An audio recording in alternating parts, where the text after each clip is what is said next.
하나님의 말씀은 빌립보서 4장 10절에서 20절 말씀입니다.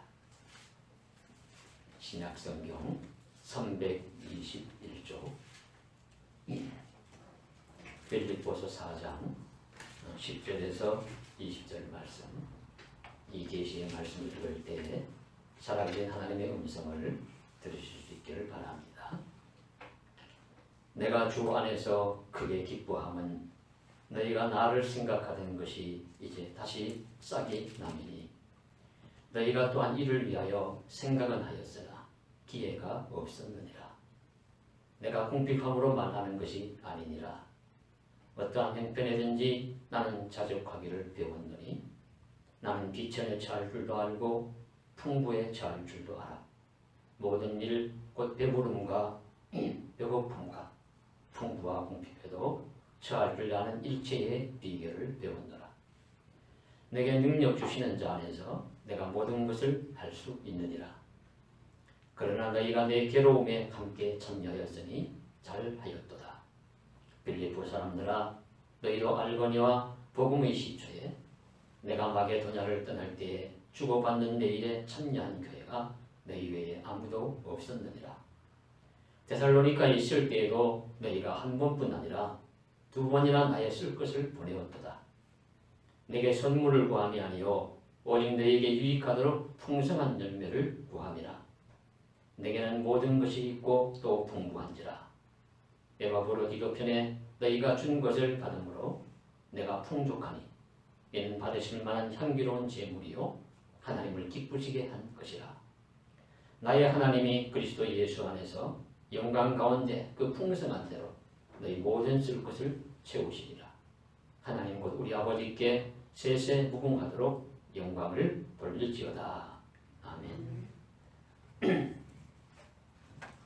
네, 창세기에 나오는 요셉의 이야기는 매우 드라마틱하고 재미가 있습니다.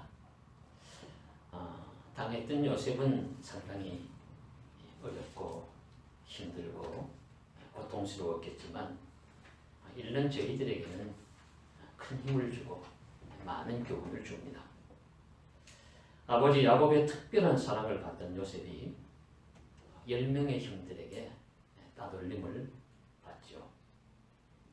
마치 교실에서 선생님에게는 사랑을 받는 학생이 다른 학생들에게는 집단 따돌림, 왕따를 당하는 것 같은 형국입니다. 그 학생이 마침 집단 폭력을 당해서 큰 상처를 받는 것처럼 요셉도 10명의 형들이 한 사람 요셉을 동생을 웅덩이에 죽이려고 넣었다가 마침 물이 없는 웅덩이라 건져내어서 지나가는 이방 상인들에게 팔아버리죠. 그래서 팔려서 애굽 사람의 종이 됩니다. 사랑받던 아들에서 종 노예가 되었습니다. 노예가 되어서도 지혜롭고 아마 성실하게 열심히 일하니까 주인의 신임을 받아가지고 가정 총무가 되었죠. 이제 좀 형편이 펴이는가 싶었는데 그만 주인의 아내가 유혹을 해서 그 유혹을 거절한 대가로 오히려 모함을 받아가지고 극탈 미수자가 되어서 감옥에 가게 됩니다. 자, 이런 과정을 우리가 바라보면서 이것이 인권을 챙겨주고 사람을 대우해주고 이런 순리적으로 이루어졌다고 생각하면 안 되죠. 고대 시절에 노예 생활, 수인 생활이 어떠했을까? 상상해 보면 많은 고생을 했으리라고 봅니다. 말도 함부로 이런저런 하는 소리도 많이 듣고 매도 많이 맞았을 것이고 소위 말하는 인간 취급을 당하지 못하는 비참함을 겪으면서 살아내었다고 할 수 있습니다. 그런데 감옥에 가서도 시간이 지나면서 사람들에게 신임을 받고 요셉에게는 특별히 하나님이 주신 재능, 꿈을 잘 해몽하는 능력이 있어서 그 나라에 아무도 해몽하지 못하는 바로 왕의 꿈을 요셉이 해몽을 해주고 그 대처 방안까지 말해줌으로써 이자 총리 대신이 됩니다. 총리 대신이 되고 난 다음에도 요셉은 방탕하거나 교만하거나 실수 허물을 범하거나 하지 않고 끝까지 자신의 일을 지혜롭게 잘 감당함으로써 성경에 나오는 많은 인물 가운데서도 잘못을 특별한 잘못 허점이 보이지 않았던 인물, 신약의 예수 그리스도를 가장 닮은 인물로서 요셉은 기억이 됩니다. 이렇게 살았던 요셉의 중요한 인생 특징을 무엇이라고 볼 수 있을까요? 이것저것 여러 가지를 이야기할 수 있는데 어떤 분들은 하나님의 돌보심이지, 또 다른 분들은 요셉의 믿음이 좋았어, 또 폰나드 같은 구약 신학자는 요셉하면 지혜를 빼놓을 수가 없지, 지혜의 사람이기 때문에 가능했던 거야. 또 어떤 분들은 요셉하면 꿈이지, 꿈의 성취야, 인내했지 등등 이런 것들을 다 이야기할 수 있습니다. 다 합당하고 수긍할 수 있는 그런 내용입니다. 그런데 저는 오늘 요셉의 가장 놀라운 특징을 인생을 포기하지 않았던 적응력으로 보고자 합니다.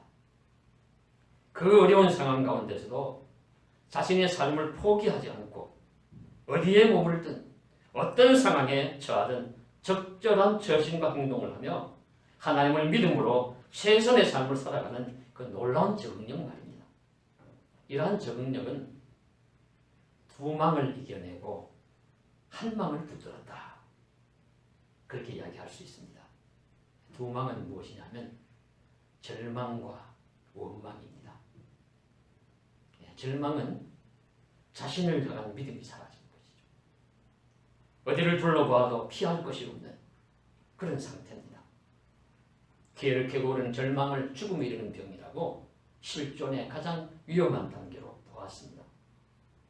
절망이야말로 인생이 넘어야 할 무서운 적입니다. 요셉은 충분히 절망할 수 있었어요. 가장 가까운 가족들, 형들에게 죽임을 당할 뻔하다가 배반을 당하고 팔 비우고, 또 신실하게 살았음에도 불구하고 주인에게 또 배신당하고 뭐 등등 얼마든지 절망할 수 있었지만은 요셉은 절망하지 않았습니다. 끝까지 이겨냈습니다. 절망을 하지 않으면 그 다음에 사람은 원망을 합니다. 이 원망은 밖을 바라보는 거예요. 내 고통과 내 아픔과 내 억울함과 내 눈물과 내 모든 것들을 다른 사람이나 상황에 투사를 하는 것이죠. 형들 때문에 내가 이 고생을 하지, 그들이 날 팔지 않았다면 내가 어떻게 이렇게 고통 속에 살아갈 수 있을까?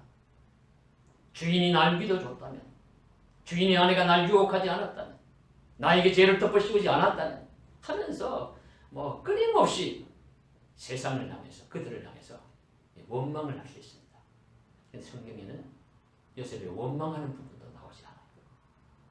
절망과 원망을 다 이겨냅니다. 성도 여러분, 오늘날 우리들도 이 두 망을 이기는 것이 필요합니다. 절망할 수 있는 시대, 원망할 수 있는 시대입니다. 상황을 보면서 원망하고 사람들을 보면서 절망할 수가 있습니다. 얼마나 많은 사람들이 사실 절망과 원망 속에 빠져 있을까요? 그런데 만일 절망하고 원망해서 문제가 해결된다면 절망하고 원망해도 좋을 것입니다. 근데 그것은 해결할 길이 없어요. 그래서 절망과 원망보다는 다른 한 망을 붙잡아야 합니다. 그것이 바로 소망입니다. 우리는 소망을 붙들어야 합니다. 요셉처럼 하나님이 지켜주실 것이다, 하나님이 주신 꿈이 이루어질 것이다, 하나님이 부르시는 그날까지 살아낸다, 그저 꿈을 잃지 않고 소망을 잃지 않고 믿음으로 끝까지 달려가는 것입니다. 그 자세로 살아가는 겁니다. 이것 절망과 원망을 이겨내고 소망을 붙들고 끝까지 달려가는 것, 어떤 환경에서도 살아가는 믿음으로 살아가는 그 힘, 바로 적응력입니다. 요셉에게는 이것이 있었어요. 세상에 훌륭한 사람들의 특징이 하나는 뭘까요? 바로 요셉에게 나타난 것 같은 어떤 환경에서도 살아내는 적응력이라고 봅니다. 어떤 사람도 평탄한 꽃길만 걷지 않았어요. 그 유명한 독일의 괴테, 시성이고 독일의 재상이었고 정치가고 예술가고 잘 살았던 사람입니다. 그런데 그가 하는 말이 눈물 젖은 빵을 먹어보지 않은 사람과는 인생을 논하지 말아라. 자신도 눈물 젖은 빵을 먹어봤다는 거죠. 사람은 누구나 가시밭길과 힘든 길도 걷기 마련입니다. 사랑은 왜 낮은 곳에 있는가? 라는 책을 보니까 근현대의 위대한 인물 세 사람을 들었는데 북미의 링컨, 남아프리카 공화국의 만델라, 그리고 인도의 간디를 들었어요. 다 잘 아시는 분들이니까 여러분 간단하게 생각해 보아도 링컨은 얼마나 가난했으면 초등학교도 잘 못했고 그래서 살아가면서 인생에 많은 실패를 겪었고 그럼에도 불구하고 끝까지 견디고 적응해서 이겨내어서 미국의 대통령이 되고 남북전쟁에 승리하고 노예제도라는 그 비인권적인 제도를 그렇게 타파하는 그런 세계의 위대한 인물로 우뚝 서게 되었습니다. 간디는 사티아그라하, 진실에 대한 확신이라는 비폭력 무저항 정신으로 당시 세계 최고의 강대국이었던 영국과 맞서서 인도의 독립을 이끌어내었던 민족의 지도자입니다. 그 보잘것없는 작은 지구의 간디는 인도인의 불멸의 정신적 지주가 되었습니다. 넬슨 만델라는 27년간의 감옥 생활을 했습니다. 풀려나와서 대통령이 되었지만 보복의 칼날보다는 화해와 용서의 정책으로 민족을 안았습니다. 이들 모두 어떤 형편이든지 포기하지 않았고 절망하지 않았고 원망하지 않았고 그리고 소망을 붙들었던 사람들입니다. 믿음을 가지고 어떤 환경에서 살아내었던 놀라운 적응력을 가진 사람들이었습니다. 성경의 위대한 인물들도 다 그러합니다. 힘들고 어렵고 고통스럽고 죽을 것만 같고 그러나 그걸 잘못된 방법이나 악한 방법 사용하지 않고 자신의 달려갈 길을 꾸준히 달려갔던 사람들이 성경의 위대한 인물들입니다. 사도 바울도 그런 인물의 대표적인 한 사람이에요. 그래서 빌립보서 3장 13절에 형제들아 나는 아직 내가 잡은 줄로 여기지 아니하고 오직 푯대를 향하여 그리스도 예수 안에서 부르신 부름의 상을 향하여 달려가노라 쫓아가노라. 푯대를 향하여 부단히 달려가는 삶, 그 삶을 살았노라고 고백합니다. 사랑하는 성도 여러분, 이 바울 사도가 푯대를 향해서 부단히 달려가는 삶을 살 수 있었던 비결을 오늘 성경에서 말씀해 주시고 있습니다. 그 진수가 나타나죠. 분서 빌립보서는 바울의 옥중 서신입니다. 바울이 감옥에서 적은 서신으로 알려져 있죠. 그럼에도 불구하고 기쁨의 서신입니다. 기쁨이라는 말이 가장 많이 나와요. 기뻐하라. 내가 다시 말하면 기뻐하라. 기쁨을 권면합니다. 여러분 성도들이 기뻐하십시오. 그리고 이 빌립보는 바울이 그 아시아에 전도를 하다가 유럽으로 들어가서 첫 번째 성입니다. 첫 번째로 우리 전도에서 교회가 쓴 곳이 유럽 지역의 빌립보 지역입니다. 그러니까 첫 열매예요. 유럽 지역의 첫 열매. 그리고 그 전도할 때도 우리 귀신 들려 점천 여인을 병을 고쳐줌으로써 자신이 또 매를 맞고 깊은 감옥에 갇히는 그런 고통을 당한 그 고통의 걸음 위에 세워진 교회가 또 빌립보 교회. 그게 얼마나 애착이 가겠어요. 그런데 이제 오늘 말씀에 또 하나의 내용을 말씀하는 것이 이 마게도니아 지방에 그러니까 빌립보, 데살로니가, 베레아 이런 것이 속한 것이 그건 히랍, 그 헬라 지역의 북동쪽인데 그 지역을 마게도니아 지방이라고 하는데 그 마게도니아 지방의 여러 교회 중에서 오직 이 빌립보 교회만이 바울 선교 초기에 바울을 통해 가지고 헌금을 하고 또 보다 더 약한 교회나 성도들을 돕고 하는 일들을 감당했던 교회가 빌립보 교회입니다. 근데 이 빌립보 교회가 그렇게 하다가 이제 끊겨졌어요. 그게 무슨 연인지 모르지만 서로 끊어졌다가 신실한 제자인 에바브로디도라는 이 제자를 통해 가지고 빌립보 교회 성도들이 또 헌금을 거두고 또 선물을 모아 가지고 옥에 있는 우리 바울 사도에게 전달을 했습니다. 바울이 너무 고마웠죠. 근데 이 에바브로디도가 이 바울에게 와서는 그만 병이 들었어요. 깊은 병이 들어가지고 막 죽을 뻔했는데 기도하고 간절히 하면서 이제 다시 살아나니까 이 바울이 편지를 써가지고 에바브로디도에게 다시 빌립보로 돌아가라고 보내면서 이 서신을 쓴 것이 빌립보서입니다. 그래서 이 바울이 이 사실에 대해서 감사를 하는 거예요. 여러분이 나에게 한 번, 두 번 오늘 이제 말씀해 보시면은 이제 15절에 나오죠. 빌립보 사람들아 너희도 알거니와 복음의 시초에 내가 마게도를 떠날 때 주고받는 내일의 청년 교회가 너희 외에 아무도 없었느니라. 데살로니가에 있을 때도 너희가 한 번뿐 아니라 두 번이나 나의 쓸 것을 보내었도다 하면서 이렇게 인사를 하면서 자신의 인생의 믿음의 생활과 그것을 밝히는 것이 바로 오늘 본문 말씀입니다. 그래서 그 말씀의 핵심이 바울 자신이 어떤 형편이든지 자족하는 것이고 비천에 잘 줄 알고 풍부에 잘 줄 알고 배부름과 배고픔의 일체의 비결을 배웠다는 것이고 이 말씀을 다 요약해서 한마디로 내게 능력 주시는 자에서 내가 모든 것을 할 수 있노라 하는 고백이었습니다. 그래서 오늘 이 13절 말씀을 보면서 말씀을 통관할 수가 있겠습니다. 첫째로 내가 모든 것을 할 수 있다. 능력에 관한 것이죠. 이 말씀만을 꼭 떼어놓고 내가 전능자처럼 정말 모든 것을 할 수 있다는 말씀으로 해석하면 어떻게 될까요? 많은 크리스천이 이 말씀처럼 모든 것을 할 수 있는 전능자처럼 된다면 어떻게 되겠습니까? 유한한 인간이 그럴 수도 없고 또 그렇게 된다면 상상할 수 없는 어려운 일들이 많이 벌어질 겁니다. 전능자는 하나님 한 분이셔야 합니다. 전능자는 정의와 사랑이 완벽하게 균형을 이루셔야 돼요. 지혜와 그리고 필요한 많은 것들이 완벽하게 구비되신 분이 전능자가 되어야 합니다. 만일 그렇지 않고 불완전한 인간이나 존재가 전능자가 되면 그건 축복이 아니라 재앙입니다. 그래서 불완전한 인간은 절대로 전능자가 되어서는 안 돼요. 이 세상 역사에 치명적인 얼룩을 남기고 오점을 남긴 인물들은 불완전한 인간으로서 자신이 마치 전능자처럼 흉내를 내었던 사람입니다. 수많은 역사의 폭군과 독재자들 다 그런 사람들이죠. 그래서 내가 전능자가 되어서 우리가 일시에 이런 질병도 없애고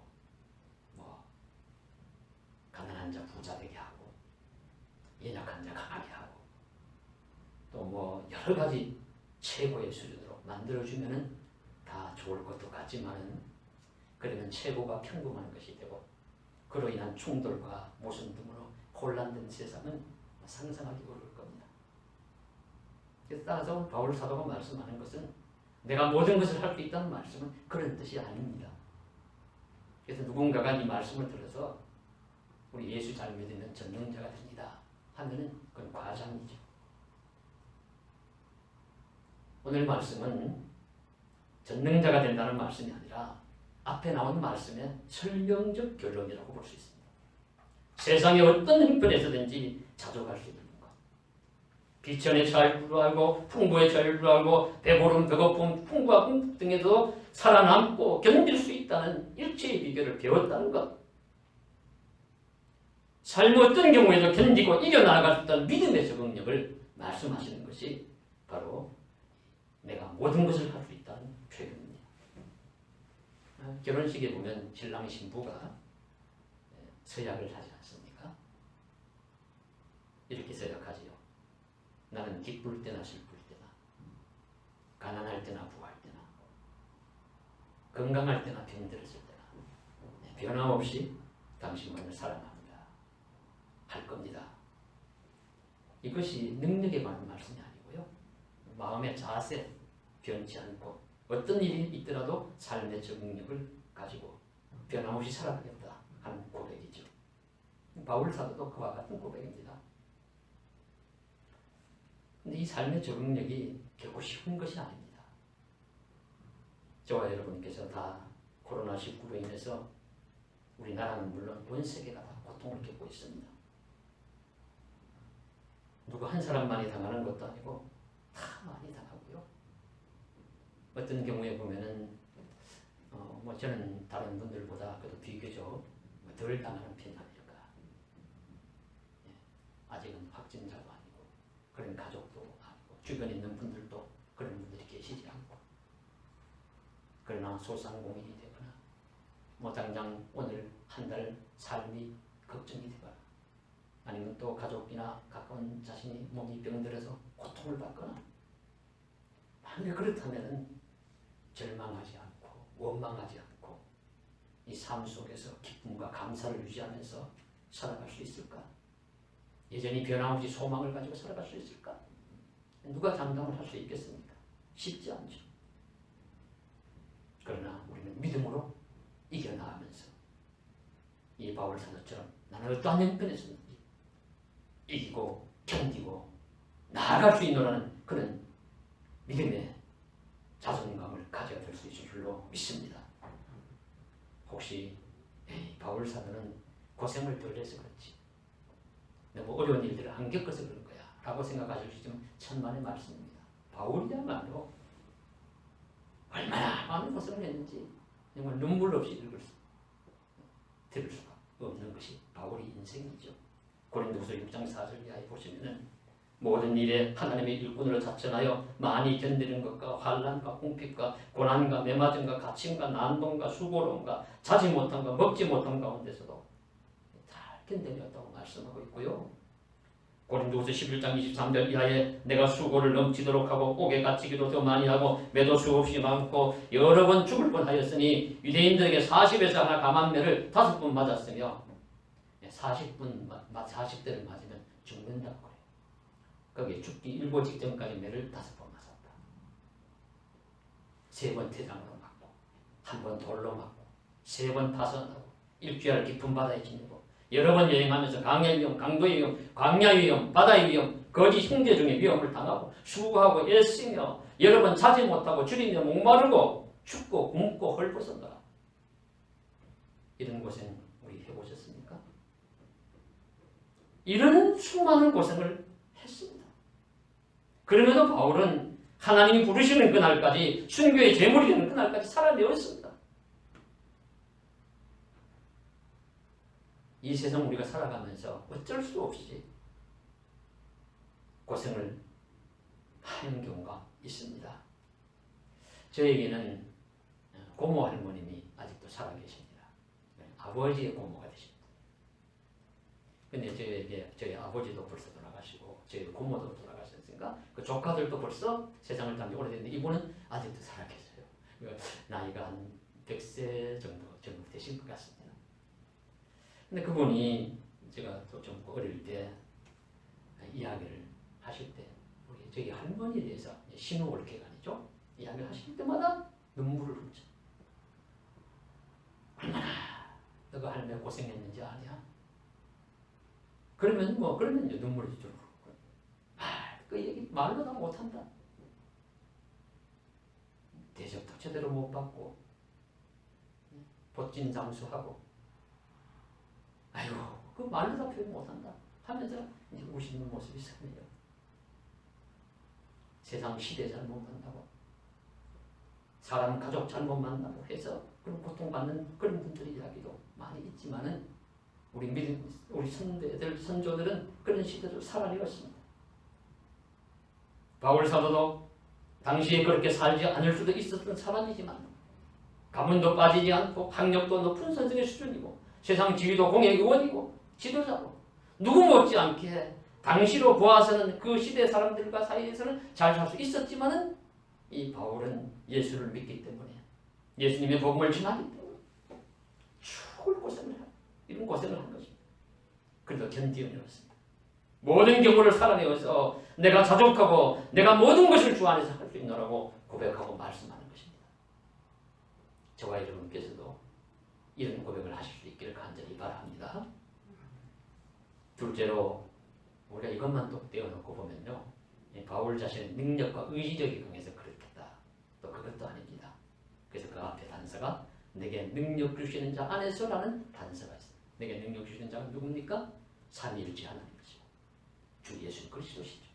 그래서 이 말씀은 바울이 굉장히 좋아하는 말씀인데, 왜 바울 서신에 보면 주 안에서라는 말씀이 많이 나오죠. 주 안에서 내가 모든 것을 할 수 있습니다. 나를 사랑하시는 주님 안에서, 내게 능력 주시는 하나님 안에서 나는 어떤 경우에도 견딜 수 있습니다. 그 말씀을 지금 하는 것입니다. 이것이 바울의 삶의 핵심이요 비결이며, 또한 이것은 오늘 우리들 성도들의 삶의 능력이 되고 삶의 우리 핵심과 비결이 되어야 할 수 있을 줄로 믿습니다. 그래서 우리는 주님 안에서, 내게 능력 주신 자 안에서 내가 모든 것을 할 수 있습니다 라고 고백하면서 살아야 합니다. 전능자가 아니라 어떠한 역변에 처해서도 견디며 살아가는 믿음의 적응력을 주님 안에서 갖추는 것입니다. 우리 주께서 주시는 힘을 붙들고 그 안에서 놀라운 믿음으로 달려가는 저와 여러분 되실 수 있기를 간절히 소망합니다. 이것이 이제 어떤 내용인가를 좀 더 구체적으로 두 가지 말씀만 드림으로써 말씀을 맺도록 하겠습니다. 구약 전도서 7장 14절에 보시면은 이렇게 말씀하십니다. 형통한 날에는 기뻐하고 곤고한 날에는 되돌아보아라. 이전 개혁성경에서는 곤고한 날에는 생각해 보아라 그렇게 말씀이 나와요. 그러니까 형통한 날 기뻐하고 살면 돼요. 그러나 이제 어렵고 힘든 날 되면은 삶을 돌이켜보는 것이죠. 이 말씀은 단순하게 살아가는 말씀으로 보여집니다. 근데 믿음 안에서 사는 삶은 단순하게 사는 삶이죠. 엄마 품에 안긴 아기처럼. 아기가 뭐 세상 모든 거 다 가졌기 때문에 행복하고 평안한 것이 아니라 그냥 엄마 품에 있기 때문에 평안한 것이고 행복한 것처럼 우리가 하나님 품 안에 있기 때문에 그저 편안하면 감사하고 기뻐하고 어려운 일 당하면 돌아보면서 추위가 있으면 더위도 있더라. 밤이 지나면 새벽도 오더라. 비가 오다가 햇빛 나는 날도 있더라. 이렇게 이제 깨닫고 돌아보면서 믿음으로 살아내는 것입니다. 단순하게. 그리고 신약 우리 사도 야고보는 이처럼 권면하십니다. 야고보 5장 13절에 고난당하는 자가 있느냐? 저는 기도할 것이요. 즐거워하는 자가 있느냐? 저는 찬송할 것이요. 병든 자가 있느냐? 교회 장로들을 청하여 주의 이름으로 기름을 바르며 기도할 때다. 믿음의 기도는 병든 자를 구원하리니 하면서 말씀해 주시고 있어요. 그래서 우리도 고난을 당하면 그 속에서 힘들고 어렵지만 기도로 이겨내고요. 평탄하고 즐거운 일이 있으면 하나님께 찬송하고요. 그리고 우리 몸이 병들고 그런 고통받으면 믿음의 성도들과 함께 간구하며 이겨나가라는 그 말씀을 지켜낼 수 있기를 간절히 바랍니다. 이런 삶이 자족하는 삶입니다. 풍부에 처하거나 비천에 처하거나 배고픔과 배고픔을 이겨내는 일체의 비결이며 또한 우리를 부르신 주님 내게 능력 주시는 자 안에서 모든 것을 할 수 있는 사람이 되는 것입니다. 그런 삶을 주 안에서 살아낼 수 있기를 주의 이름으로 간절히 축원합니다. 기도드리겠습니다. 주 예수님 어떤 형편이든지 견딜 수 있는 힘을 주십시오. 풍부의 처할 줄도 알고 비천에 처할 줄도 아는 일체의 비결을 저희도 배우게 해주십시오. 능력 주시는 분 주님 안에서 모든 것을 감당할 수 있는 삶을 허락해 주십시오. 그래서 형통한 날에는 기뻐하고 곤고한 날에는 되돌아보면서 이겨나가게 하여 주옵시고 즐거울 때는 찬송하고 곤고할 때는 기도하며 병들을 때는 협력해서 간구하며 어려운 세대를 이겨나갈 수 있는 큰 믿음을 다하여 주옵소서. 주 예수님 이름 받들어 간절히 기도드리옵나이다. 아멘.